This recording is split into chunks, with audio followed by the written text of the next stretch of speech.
The following is a presentation of the Belly Up Sports Media Network. Here's what's cooking on today's Sports Stove podcast. We continue our college football preview as we talk about the Big 10, and we'll also talk about Major League Baseball trades. That's what's cooking on today's Sports Stove podcast. From Belly Up Sports and the Belly Up Podcast Network, you're listening to the Sports Stove podcast with your host, Vince Stover. Hey, good looking, what you got cooking? How's about cooking something up with me? Welcome in to an all-new edition of the Sports Stove podcast presented by Righteous Felon Jerky, the finest jerky in the game. RighteousFelon.com. Use code BELLYUP. You're going to get 15% off your purchase. I'm your host, Vince Stover, joined by my dad, Dale Stover. By the way, still modeling the greatest apparel in all time. Hey, Dad, how you doing? Hey, doing good. That apparel can be found, by the way, if you go to the Sports Stove Twitter at Sports Stove, and we got a pinned tweet there with a link, and you can get yourself a shirt, sweatshirt, long sleeve shirt, whatever you like, there and available for you. Man, we're getting close to football season, Dad. It's starting to feel like it, isn't it? It is. A lot going on. Of course, the NFL camps, a lot going on there. And, college football is just right around the corner. As I've traveled around here, I see high schools practicing, some out in the afternoon. So, football, now that we're in August, football's pretty close. Yeah, everybody's active. I've been talking with the EKU guys, and they're started camp yesterday. So they're in full mode right now, getting ready for the season. They'll be traveling up to Cincinnati to start the season, then play Kentucky in week 2 before getting into a little bit lesser talent, I guess might be the right word for it. But either way, football's in full gear. We've been talking college football. We've already talked the ACC, the Big 12, and the Pac-12. If you missed those episodes, you can go back and take a listen wherever you get the Sports Stove podcast at YouTube, or the audio version available at Apple, Spotify, or again, wherever you get your podcasts. Today, we are talking about the Big 10. Before we get into that, a lot happening in the realignment world. The Pac-12 appears to be continuing to crumble down. Supposedly, Apple TV might consider partnering with them, but again, who in the world is going to be there? The latest things to come out says that Oregon and Washington will go to the Big 10. Then Arizona and Utah and Arizona State maybe to the Big 12, and then you got the rest of everybody else trying to figure stuff out. So there's still a lot to be learned where things end up, but it won't be long. I think we'll be down to 4 major conferences, and then we'll see if the ACC can hold on or if they miss out on it altogether as well. And that one team to watch for, Dad, is still Notre Dame. What eventually happens to Notre Dame? Did they eventually join one of these conferences? The ACC makes sense because they've been aligned with them in the past. But again, if it starts to go downhill, the Big 10 obviously would be all about Notre Dame. I think the SEC would be all about Notre Dame as well. So we'll see how it all shakes out. We'll continue to just stay on top of whatever's happening with realignment. But today it is the Big 10. I don't know why they still call it that. There's 14 teams in the Big 10. But nonetheless, we're going to go through this alphabetical order. So we're not going to go by divisions or anything like that. We're just going to go straight through it, alphabetical order. And that brings us first and foremost to Illinois. Dad kind of cheers for Illinois. Not really football. Have you ever cheered for Illinois football?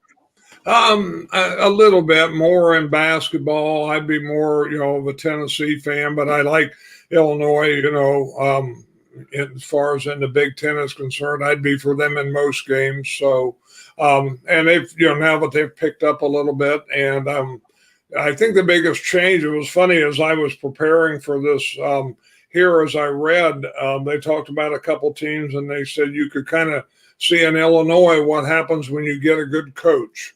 And I think that really changed things for Illinois. Yeah, that's for sure. So Illinois is coached by Brett Bielema. Came over, already saw improvement, won 8 games last year the best win total for Illinois since 2007, which 2007 doesn't seem like that long ago, but you start doing the math and you go, well, yep, that was a long time ago. So it was. They got quarterback Luke Altmaier from Ole Miss, transfer from Ole Miss. The offense does have some questions, but the defense led the Big Ten last year in Big Ten conference games, holding opponents to 12.8 points per game. So we expect that defense to be pretty good, although they did lose their defensive coordinator. But the expectation would be is the defense stays solid. The question is, can the offense garner what it needs to behind Altmaier and the running game and things like that? Illinois, their win total set at 6.5. That would be a quick bump backwards from last season. I'm comfortable with going over here. I think 7-8 wins is definitely doable for Illinois with their schedule as well. So I go over 6.5. Dad, how do you feel about the Illini? Yeah, I think they're still going to do well. I think they'll be over 6.5. 7 might be about where they're at. 8 would be a good year again because they do have some tough teams and they've got a fairly good schedule, but they have some teams they can beat there. So I think when you look at it, I think, again, they've got Kansas, out of the conference, which has done better, but otherwise they should be fine. And I'll go over, I think 7 or 8 wins. I mean, if you ask a decade ago, Illinois Kansas football game, how entertaining is that going to be? You probably wouldn't have said much of anything. But this year it lines up to be actually a really good football game, I think. Yes. Illinois 6.5. We both go over there. We expect good things out of Brett Bielema. Will Illinois ever be a legit contender in the Big Ten? Well, of course, the Big Ten is going to change, and that's going to change all the way around when you add those other teams. I think they can. I think with Bielema, if he stays there, of course, you would say, well, recruiting's a big thing, but the big thing now is recruiting in the portal. But right. I think Illinois will be a team, and the fact of being in the Big Ten, I think they can continue to improve and challenge. And like I said, it's going to be an interesting conference when USC and UCLA comes in, no doubt about that. Yeah, I see Illinois as kind of maxing out at that Purdue, Iowa range. I know Iowa's had its heyday, but maybe where they contend here and there, but mainly are in that second tier of teams possibly. I don't know. I mean, all it takes is, Clemson, they built all the way to the top, and there's other teams that have done it. So, I mean, maybe they can. Next up is Indiana, coached by friend of the podcast, Tom Allen. Coach Allen's been on the show 3 times, I believe, and always appreciate that. I did not ask him yet this year. Probably too late now. I'd usually try to get him in June and July, but now he's in full football mode, so I'm not sure that would work out. But anyways, Tom Allen is back. They have a transfer from Tennessee, Taven Jackson, as their quarterback. They are really counting on transfers this year. I mean, on offense and defense, Indiana needs their transfers to work. That's ultimately what this comes down to. You just brought it up. The reality is the expectation is very low for Indiana this year. They are one of the lowest teams as far as the over-unders go, them and Rutgers. They're both at 4 games. I have no reason to expect Indiana to go over 4 games, Dad. I'm going to say over just because I like Coach Allen and I really want them to have some success. So I'm going to go over 4, but to be honest with you, it's not based off of anything about this team. Well, I agree with you on that. We do like Coach Allen, but not only do we like him, I think he's a good football coach. You got to remember a few years ago, he really turned things around there. And I think he has probably adjusted now to the portal. And if he got some good kids in, I think we know that Tom Allen can coach them up. And so I think we can go over 4. I don't know if it'll be 6. That might be really, really doing well. But I think they can get 4 or 5 wins. And I think they could upset some people. We'll see. They've done it in the past.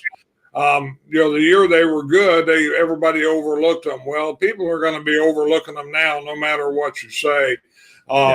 from there. I heard a national, I think it was somebody in the Big 10 conference area that they couldn't even remember Indiana's coach's name. So they're not they're not highly regarded. So I think they can be a surprise. I hope they do. Coach Allen's a great man, and I think he's a good coach. I agree with you. I wish that number was 3.5. I'd feel more comfortable with the over. If 4 was the over, but 4 is the push.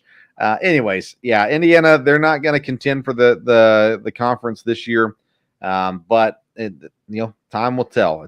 From what I read, Tom Allen's not even on the hot seat. Now, maybe if they went winless, then that would change. But I think overall, there is some confidence in what Tom Allen can do there at Indiana. Next up is Iowa, an interesting team. Kirk Ferentz, the head coach, Cade McNamara, the quarterback. He transfers in from Michigan. Running back Caleb Johnson is really good. They got some transfer wide receivers, transfers on the O-line too that should bolster things. A really talented defense. Iowa's always that team that's kind of like, up towards the top, at least in their division. Their win total set at 7.5. How do you feel about the Hawkeyes? I don't think you can take Iowa for granted. Again, I grew up in Illinois there, but a lot of players in our area went to Iowa and played, so I've always kind of liked them. And I don't think you can take them for granted. 8 may really be pushing it, but I'll go over there just looking at their schedule. Iowa's always going to be a team that's going to play people tough. So it'll probably come down to a couple teams that are real close together, them and Minnesota, and how a couple games like that go. Yeah, definitely. Their schedule isn't ridiculously hard. They have to win the games they're supposed to win. Guys like, you're right, Minnesota's a great example of that. I go over 2. History shows us that they're going to win 8 games. So I go over, but Iowa doesn't excite me. I don't know if they excite anybody. The hype around Cade McNamara, I'm not sure that I fully grasp and understand that either, but I think they go over 7.5. Next up is Maryland. Mike Loxley trying to get things rolling in Maryland. Quarterback Talia Tagovailoa, Tua's brother, who supposedly got offered $1.5 million at an SEC school and turned it down to stay at Maryland. I would argue that was probably Ole Miss, but nonetheless, they did get 8 wins last year, which is always a good sign. They return a good core on the offense. Really, defense is going to make or break this Maryland team, and their win total set at 7. I'm going to go under this one, Dad. I don't love the under, but their schedule, I don't know. I'm not in on the Maryland hype train. And I think 6 or 7 wins is where they end up at. So I'll go under 7. I think they'll be right about at 7. So I learned from you last week that we can push if we have to. So I think I'll stay there at 7 on this one. I won't do that often, but you have to say I don't like to do this. It's not something I want to do, but no, yeah, 7 I think is probably a good number for Maryland as well. Are you a believer in Talia Tagovailoa? Well, of course, I'm a lot bigger on his brother than you are, so we'll see. He should be a good quarterback, and like I said, Maryland's been very competitive lately, and so we'll see. All right, Michigan's up next. One of the expected competitors in the Big 10. Jim Harbaugh, of course, still the head coach. J.J. McCarthy back at quarterback. They've got an incredibly good running back room led by Blake Corum, Donovan Edwards there as well. They got 7 starters returning on a defense that played well last year too. It seemed like Jim Harbaugh was finally getting to where everybody thought he could get to. He still ultimately did not get to where they wanted to get to. It's less about beating Ohio State and more about actually winning the championship, although they'd have to beat Ohio State to do so. I think though the days that for so many years it was just, well, if we at least beat Ohio State, I don't think that's the case anymore in Michigan. I think they're back to, okay, we expect to win a championship. Their win total is set at 10.5. How do you sit about the Wolverines? Again, they don't have a real tough schedule this year, that's for sure. And Harbaugh has changed. It seemed like has changed, the attitude there at Michigan some, and like you said, the expectations. Again, I mean, we should not let prejudice come into this, but I do not like Michigan, and I think they're going to, I think they think they're going to go in and they'll be right there and be, in a chance for the national championship game. And they're at 10.5. And I'll go under because I think they'll lose 2 games. I think, I don't think they'll beat Ohio State again there. And I think Penn State may do a little better this year. Or again, Michigan is a team that easily could get upset because I don't know that they can keep their focus all the time. And but Harbaugh's doing well right there right now. Of course, it is good to remember he tried to get an NFL job and that didn't work out. But everybody at Michigan's forgot about that, and he's just there to lead them back to glory. So we'll see. Yeah, I mean, you lose a wild game to Michigan State or something like that. Yeah, one that you shouldn't lose. I don't know. Do they play Nebraska this year? I don't know if they play Nebraska this year or not. They do. Okay, there's a wild card game. That's just Nebraska's going to be that team that's going to sneak up and win a game or two that they shouldn't. I'm under as well. I think they get 10 wins. I think it's Ohio State and Penn State as well. I think really those 3 teams, it comes down to those games. Can they beat each other? What happens with it? I'm going to go under. I think they get 10 wins. I think 10-2 on the season, which is still a really good record. But I think that's where they end up at also. That brings us to Michigan State. Mel Tucker still there. Noah Kim, the quarterback. Really low expectations for Michigan State this year. The defense has a ton of transfers on it, and we don't know how that's going to turn out. Michigan State set at 4.5. I went over because to me, Michigan State, they're not going to lose that many games. So I went over, but it's not going to be but 5, maybe 6 games. Yeah, I'd agree with you. They ought to be able to win at least 5 games. But it could be tough. Again, some of these teams, that they have a chance to beat, might be teams that, beat them, Maryland, teams like that. So we'll see. But I would think they'd get 5 wins.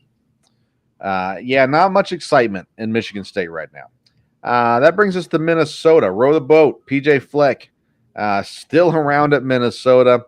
I don't have a clue how to pronounce their quarterback's name, and I apologize. Ethan Kaliakmanis.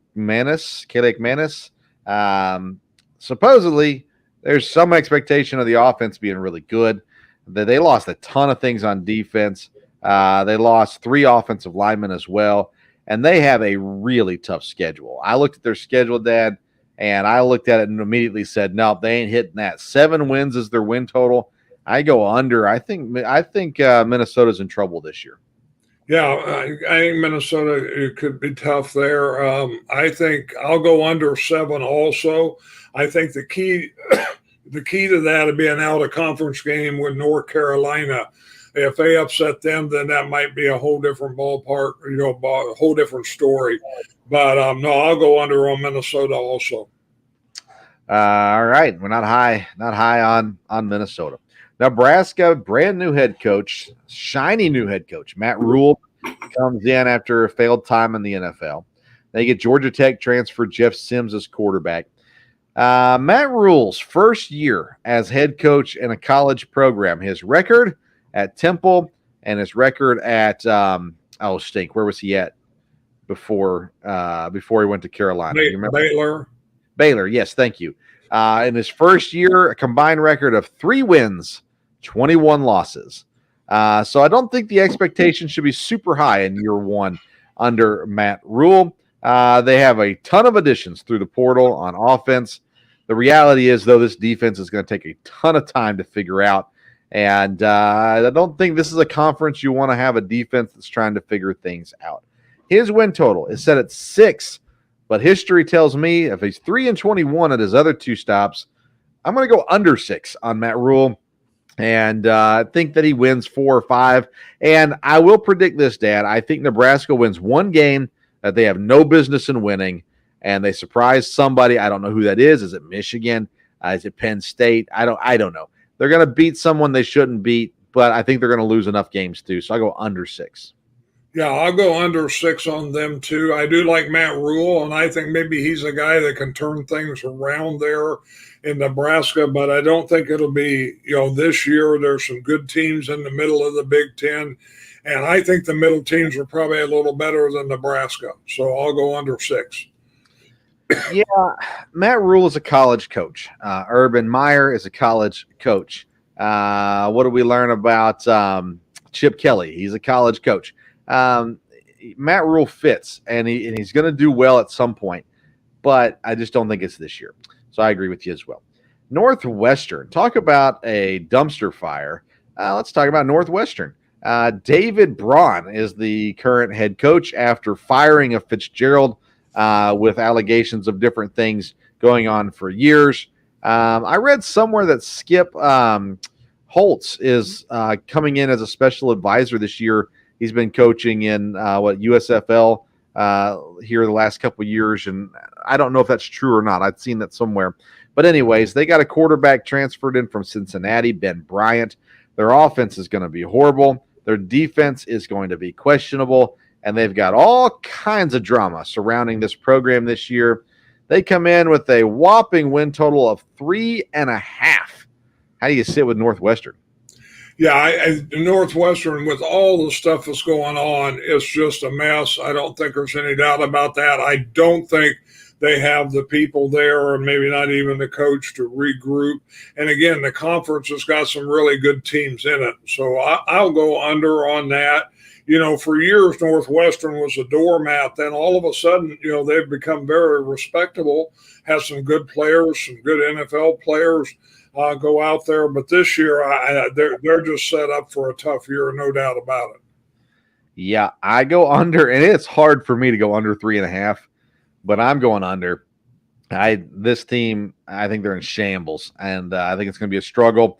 I think Braun is just filling in. They'll find a new guy at some point, and they'll have to try to rebuild it that way.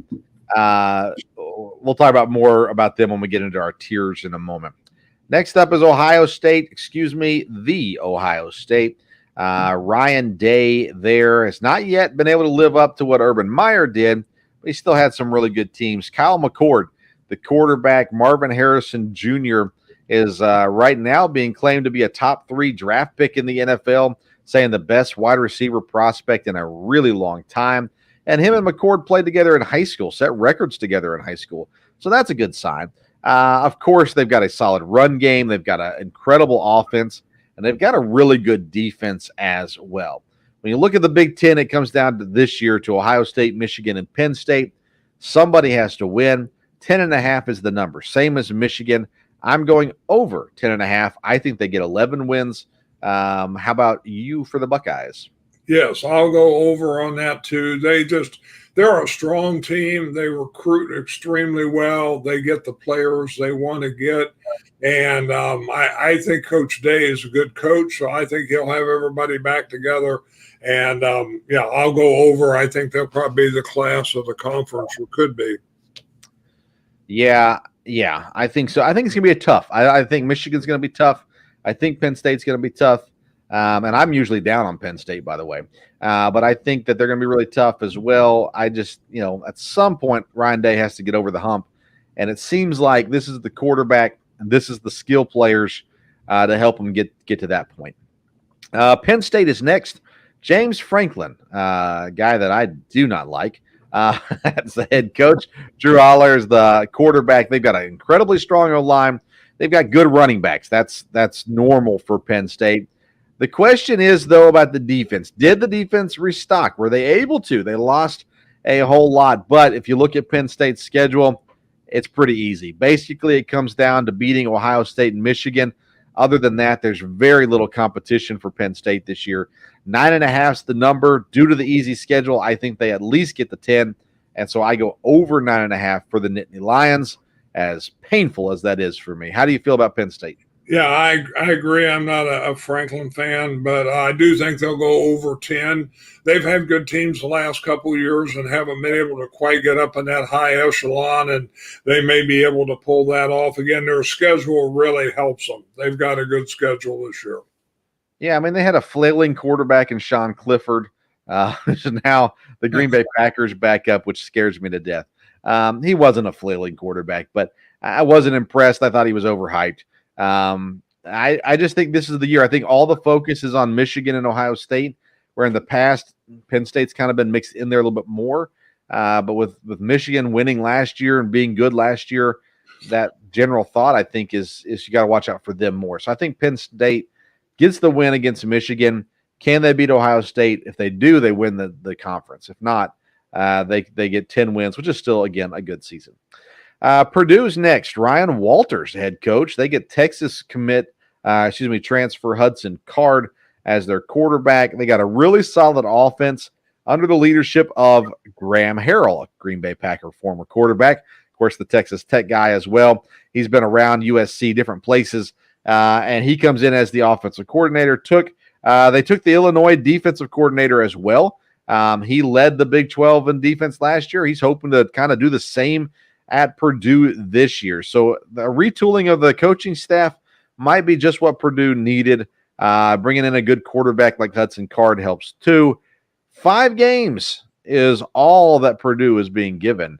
I was a little surprised by that number. So to me, it was an easy over. I think they're in that 7 to 8 win range also. I agree. I'll go over 5. I don't know, if they'll get a lot over 6. They might get to 7. Again, they're one of those teams that's going to be right there in the middle with your Minnesotas, Nebraskas, Illinois, Maryland's right in there. So depending on who wins those games is going to dictate a lot of that, but they should be over 5. Yeah, I think so too. Interested to see how things go for the new staff there at Purdue. Rutgers comes up next. Greg Schiano is back and has been at Rutgers. Gavin Wimsatt, the quarterback. Last year, Dad, Rutgers only completed 48.5% of their passes in Big 10 play. That is a wild number. In college, especially where everything is screens and short little outs and little things like that, 48% completion rate. They're hoping that Gavin Wimsatt can come in and do better. The defense is expected to improve. Greg Schiano has been able to have some solid defenses in the past. 4 is their win total. And that, again, to me, that's just a little low. I think they're better than 4 games. So I'm going to go over. I don't think Rutgers is going to sneak up on anybody this year, but I think they can win 5-6 games. Yeah, I don't know that they'll sneak up on anybody either. So, again, with Rutgers, I really, really hate to do this, but I'll push on them. I think 4 games is just about where they're at. I don't know that they're going to surprise anybody. They could, but they could beat a Michigan State or an Illinois or an Iowa, but I don't know that they're going to. Interesting. Okay, Greg Schiano. Still meagerly down at 4 wins, according to my dad. That brings us to Wisconsin. What an interesting program. Constantly underachieving, always being great in their division, but not good enough to beat Ohio State. Luke Fickell comes in, though, and that's a big, big deal. Tanner Mordecai comes over from SMU as the quarterback. They have an easier schedule. They do have Iowa and Ohio State, but both of them are at home. They've got 8 defensive starters returning as well. I like Luke Fickell. I think he's going to do big things in Wisconsin. I don't know if he's going to be able to do it in year 1. 8.5 is the win total. Put me as an under. 7 or 8 wins this year for Wisconsin. But I think within 2 years, they're back towards the top of the Big 10 under Luke Fickell. How do you feel about Wisconsin this year? Again, I like Luke Fickell. I think he will make a difference. When you look at their schedule, I'll go over at 9. I may be influenced because I've been listening to a Wisconsin radio station a lot, and they're very careful about it, but they said everybody in Wisconsin is just, going crazy with expectations. But when you look at the schedule in Wisconsin, they can at times win a big game. So we will see, and I'll go with 8.5. I'll go over to 9. And they have a legit home field advantage. I mean, the crowd is crazy, especially when things are going well. I went to college near Madison, and we drive down on Saturdays. Wouldn't go to the games, just being outside driving around, and it was just wild stuff. So an interesting thing for sure. Now, in each of these conferences, we break down into tiers. We have 4 tiers ultimately. We discussed 3 of them. National championship tier, that means teams who are able to compete for a national championship this year. Conference championship tier, that'd be a team that could compete for the conference championship this year. Then there's that middle of the pack tier that we don't really talk about. And then the last one is the Vanderbilt tier, the bottom of the pack. Very little to no hope for the near future programs as well. So let's start with national championship teams. I think we'll agree on this, but we'll see. Who do you got in the national championship tier? I've got 2. I've got Ohio State and Michigan. Again, I'm not a Michigan fan, but again, if things fall right for them, I would have to say it's a possibility. So I'll go with 2 there. I went 3. I put Penn State in there also. Again, I think Penn State this year, if they beat Ohio State, I think they win the Big 10. So, because I think they will beat Michigan. So if I have them beating Michigan, I've got to put them in that tier. So I've got Ohio State, Michigan, and Penn State as 3 teams capable of being in the national championship conversation this year. So conference, Dad, who do you have? I would assume Penn State's in that tier. Do you have anybody else with them? Yes, I've got, of course, Michigan, Ohio State, Penn State, and it's a little bit of a long shot, but I'll put Wisconsin in there. If things broke right and they upset the right team, again, if I remember right, the Big 10 does not have brackets this year, right? They're just all together. I don't think so. I've still seen it listed out in divisions, but my understanding is when it comes down to determining the championship, it won't be the division winners. It'll be the best 2 teams in the conference. Gotcha. But will they have a Big 10 championship game, though, with the best 2 teams? I thought so, yeah. Okay. Yeah, well, I'll put Wisconsin in there as a long shot also. I've got Wisconsin with a question mark in there. I'm not sure. Again, I have them going under this year, but I like Luke Fickell a lot, and so I think there's potential they could make a run. I did not have Iowa in this list. Neither did you. How did you struggle with that, or no? I don't think they're quite in that category. I think they'll do well, but I don't know that they're gonna. I think these other teams are stronger. I think Penn State may play up to their potential this year. So if they do, that'll make a difference. We know Ohio State and Michigan's going to be good, and Michigan's going to have a good record because of their schedule. And you got Wisconsin. So I don't think Iowa would quite be there, even though you never know. So, yeah. All right, let's jump down to the Vanderbilt tier. Do you have anybody in the Big 10 in the Vanderbilt tier? I do. I have 2, actually, probably just 1, but definitely Northwestern. They're going to have a hard time digging out of this from there. And the other team, I think it just looks like at least this year they're going to really struggle. And I think, again, when you look in the future with new teams coming in, I think Rutgers. Rutgers has gotten better, and that's been good for the conference.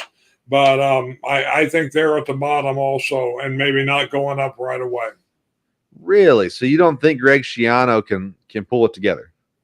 No. I think they're just going to be, they're low on talent, and they're going to be behind with the other. I think the rest of the conference is getting stronger, and with the at least two new teams coming in, there may even be more next year.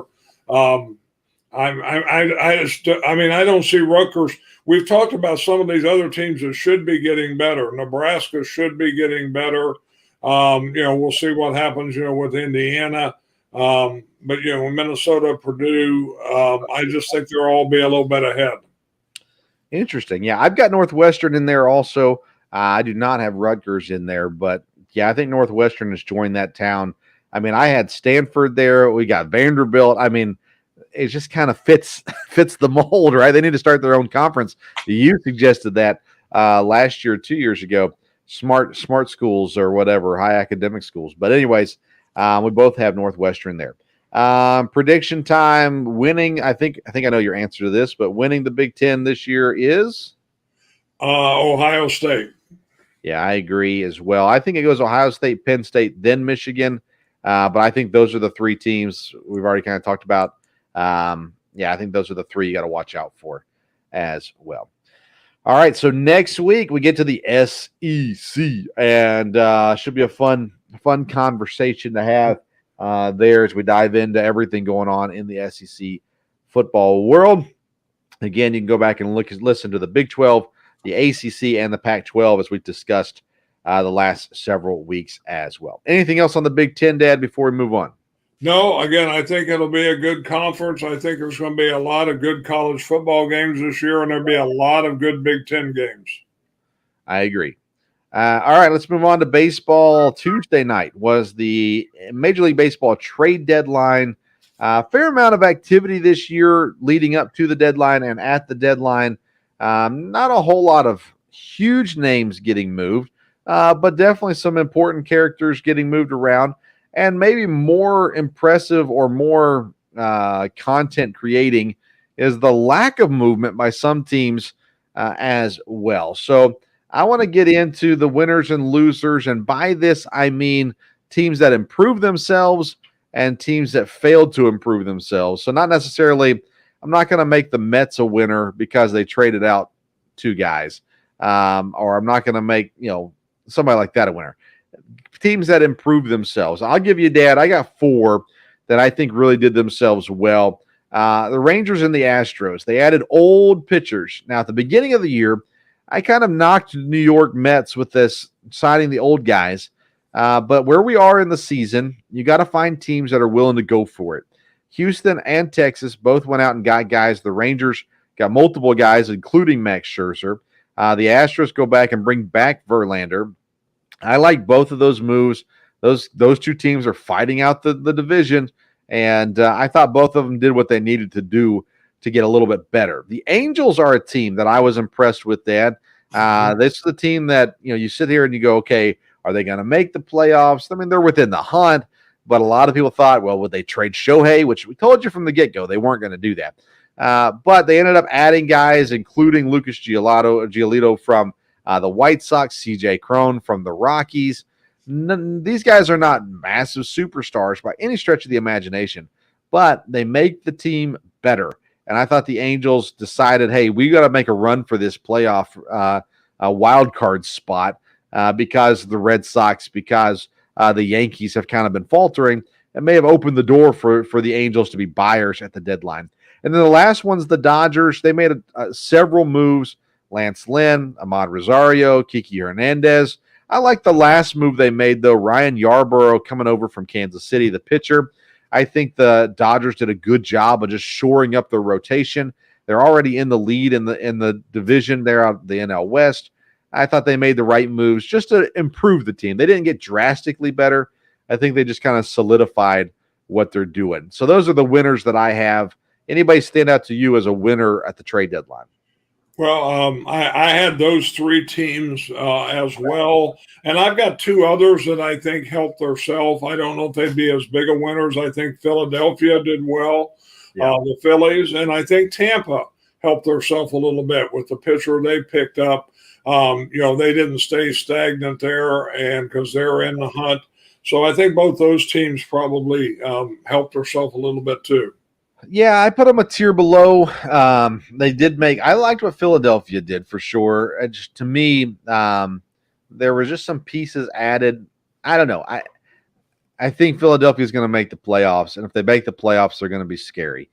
Tampa, I don't know. What a weird team. They started off so hot, and then they've kind of faltered a little bit. They did make a little bit of moves. I wasn't super impressed. I do like Philadelphia. I like what they did. They got who's the pitcher they got? you have that written down? The guy from Cleveland, Seville. Yeah, Aaron Savali, I think. Oh, I got another guy too, though, and I can't think of who it is. But anyways, I liked what the Phillies did, and I thought that was generally good. Or that was Tampa that got the other guy. I'm sorry, Savali. Okay, yeah, I was thinking Philadelphia got. Oh goodness, no, they got the guy from Detroit, Lorenzen. yes. Yeah, I like that for sure. Okay. I wanted the Brewers to get Lorenzen. They didn't, and that makes me mad. Losers at the deadline. I'll let you go first since I took the winners. Who do you have that you are not impressed with what they did at the deadline? Well, again, I'm a Giant fan, and I was hoping they would do more than what they did. Again, I think they'll be stable as a team, but they did not help themselves like I wish they would have from there. Cincinnati did not really help theirself a whole lot. Their Cleveland, to me, didn't really make a move that they could have made either. Minnesota did not help theirself. And Seattle, I like Seattle all along and want them to make a move. And I think San Francisco, Cincinnati, Cleveland, Minnesota, Seattle are all teams that probably could have done something else and did not. So when I'm looking at losers at the trade deadline, I'm looking at teams that could compete for a World Series, didn't take the steps necessary to get there. I would not typically put Cincinnati in this category because I don't think they're ready to win a World Series yet. But they're at the top of the division, and they chose to stand pat. They brought in a reliever, whatever. Cincinnati needed to do more than that, and I felt like they could have done just with maybe 2 additions, made their team drastically better. They chose not to do that. They chose to play the slow game. I just don't understand it. Then you got teams like the Yankees. The Yankees didn't do much of anything, which is surprising considering they're last in the AL East right now. Have they decided, hey, we are what we are, and we'll play out the rest of this year and do offseason moves? I don't know. I was shocked by the Yankees' lack of movement. The Diamondbacks. I thought the Diamondbacks were bigger losers than the Giants. They did make some moves, but to me, it wasn't the right ones. I think they kind of hurt themselves, actually, with some of the things they did, too. I like some of the offensive pieces they brought in, but that wasn't what they needed. They needed pitching, and they did not do enough to address the pitching. I feel like Arizona has realized, hey, we're not a World Series team, and they decided to play the slower game as well. Last one I have that is Baltimore. Shocked that Baltimore did not do more. I mean, they are right there. They're leading the AL East. They're in front. They're going to have to work to stay there, and I really thought they'd go out and make a really solid move or 2 with the pitchers. They ended up getting Flaherty from St. Louis, but that is not going to do the trick. Had they added him and somebody else, boy, I would have been all in on that. But Baltimore, I cannot believe they didn't do more. If they're going to hold on to all these young guys, and they didn't have to trade any of their superstar guys, but they decided they're going to hold on to everybody, and I think that's a huge mistake for Baltimore because I think they could win a World Series this year with the right pitching staff, but they did not make the moves necessary. I'm absolutely shocked by that. Pretty much everybody got moved that we expected with the exception of maybe Cease, Dylan Cease from Chicago. They chose to hang on to him. I think pretty much everybody else we thought would get moved did. No huge surprises. St. Louis sold a lot of guys, but they were already guys that were last year the contract or things like that. New York, the Mets, they moved, of course, the big priced guys, as well as a couple outfielders, Canna and Pham. So there's some different things happen, some movement. It'll take a couple weeks to kind of everything to level out. But then I think we pretty much know what everybody is now. So it's going to be a race to the end. It's a wild MLB season this year. A lot of battles going on at the top of the divisions for sure right now.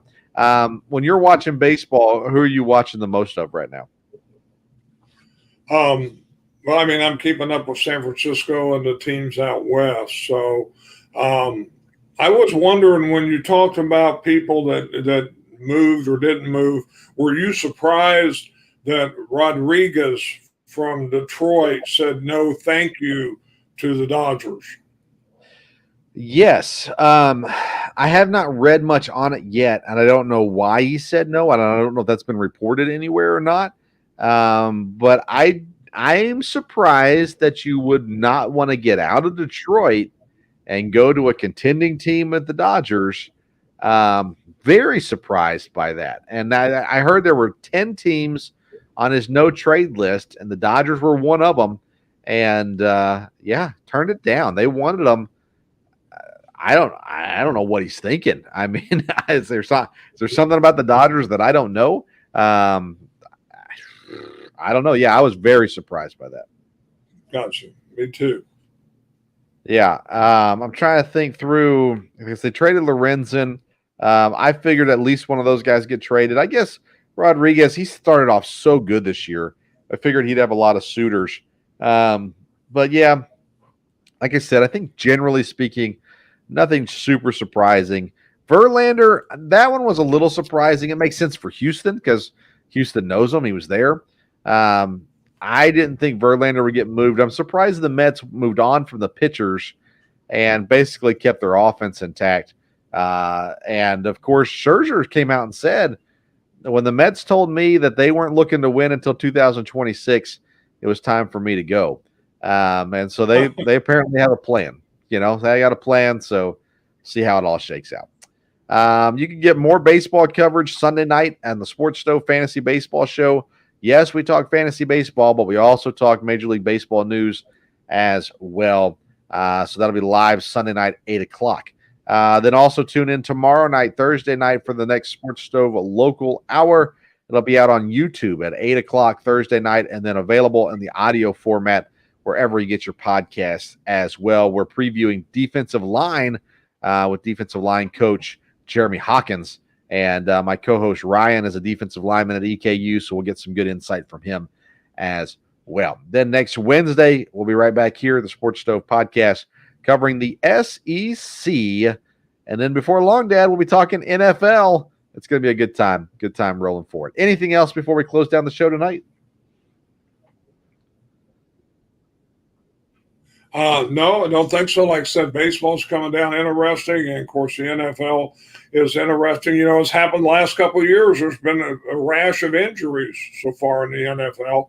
And that's always a tough thing in the preseason. Definitely is. We'll talk about that more as we get into our NFL coverage as well. And we'll wait and talk about the coach stuff with Sean Payton and Nathaniel Hackett. We'll cover that when we get into the NFL talk as well. Yeah. All right. Thank you so much for tuning in to today's Sports Stove podcast. Follow us on social media at Sports Stove. Until the next time, we'll see you around the Sports Stove.